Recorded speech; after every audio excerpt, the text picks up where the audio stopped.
The bracing new look at a fatal traffic stop that shocked the world.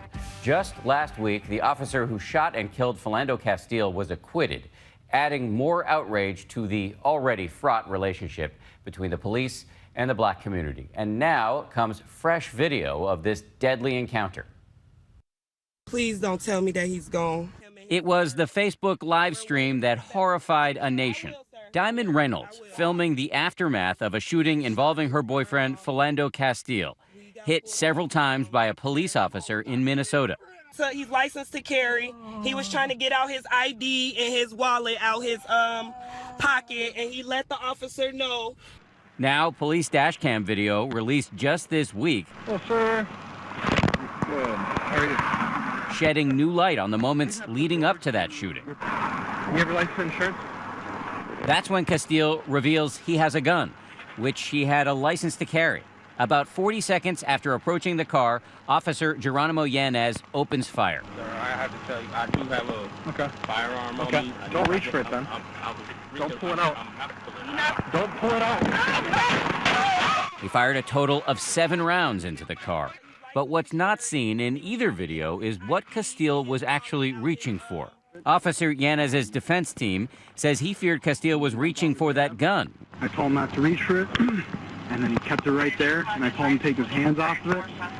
And then he had his grip a lot wider than a wallet. Last week, a jury acquitted Yanez on charges of manslaughter and 2 counts of endangering Castile's girlfriend and her young child, who was in the back seat at the time of the shooting.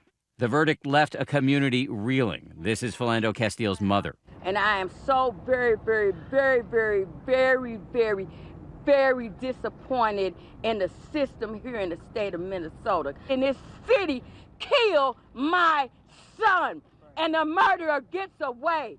This latest verdict adds to the list of recent high-profile fatal encounters, such as the ones involving Alton Sterling, Freddie Gray, and Terrence Crutcher, where cops were either acquitted or not brought to trial at all, renewing the national debate about how the justice system handles cases like these, and stoking long simmering tensions between police and the communities they serve. When these communities are seeing these videotapes over and over and over again, I think there's a real sense of powerlessness.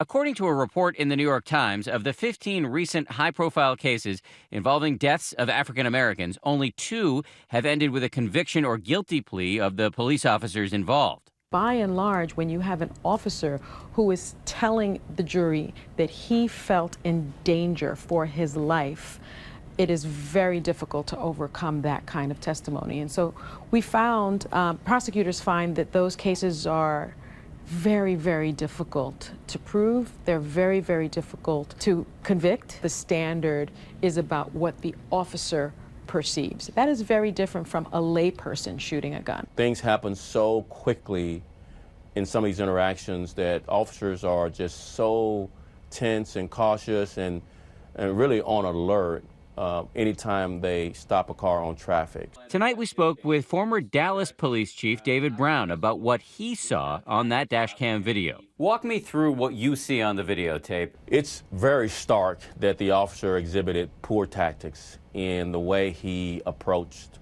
the car. He walks right up, gets within very close proximity to the car. He stands right in front of the car door. All Castile had to do if he was intending on harming the officer was open the door and push him back and knock him off balance, then draw his gun and do whatever he wanted to do. That is not what happens. And so just to be clear, you think the subsequent shooting was a dramatic overreaction? Yes, and I believe, given that the department terminated the Officer Yanez, after the ruling of acquittal, I think supports that this officer is not suited to continue on the force. Those bullets could have passed through Mr. Castile, hit the kid, hit the girlfriend.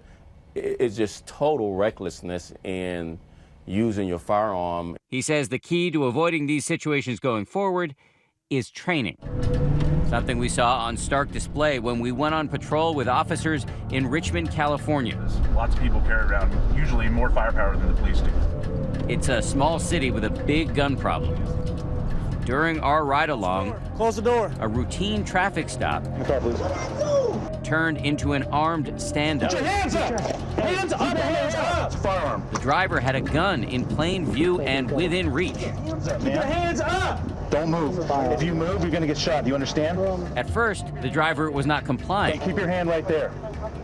The driver finally put his hands on the steering wheel away from the gun, but the two cops were outnumbered by the 4 men inside the car, and there was no telling whether the passengers were armed as well.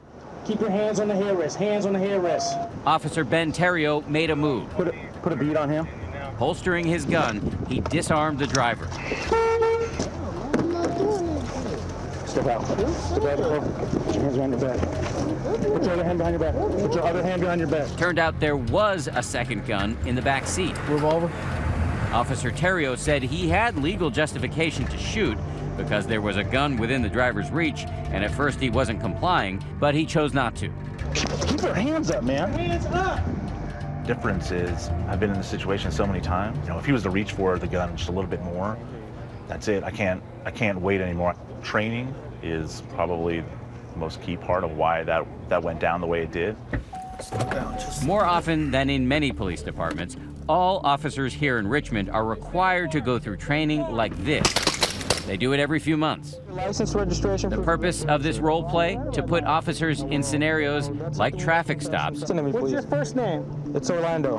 Where they have to assess a situation and make split-second decisions that could mean life or death for themselves or for the driver. Protocol? Try to de-escalate the situation using words. Keep him on the steering wheel, don't move. They are trained to be transparent about what they are doing and why. I just need to see your hands, buddy. Show me your hands. While also being vigilant about signs of a threat like a gun. Going in. And when necessary, they're told do not hesitate to use their own gun. Go down to your knees. Maybe getting the guy to start talking about what his problem is, right? What's your name? What's going on? How can I help you? As the cop is approaching, you have to realize he doesn't know what's coming. Motivated by the live stream video in the aftermath of the Philando Castile shooting, Cafe Anderson, a biracial country music singer, decided to make this video showing exactly what he says drivers can do to diffuse tensions at traffic stops and keep everybody, including the police, calm. You have to have your ID pulled out before the cop gets there. My car was completely turned off. The radio is all the way down. Then I'm facing forward. Both of my hands are here with my fingers out. The video went viral. At the end of the day, the policeman wants to go home safely. We want to get home safely. Even if the cop is having a bad day, you have to go home. But not all the feedback has been positive. It says, doesn't this contribute to the blaming the victim? And my response was, I hope it doesn't. I pray that it helps defuse the tension between police and drivers when a traffic stop occurs. In the aftermath of the verdict in the Philando Castile case, tensions across this country are higher than ever. And so are the stakes. If we come here with no weapons, why do y'all have stakes? Lives are on the line every day, whether cop or civilian.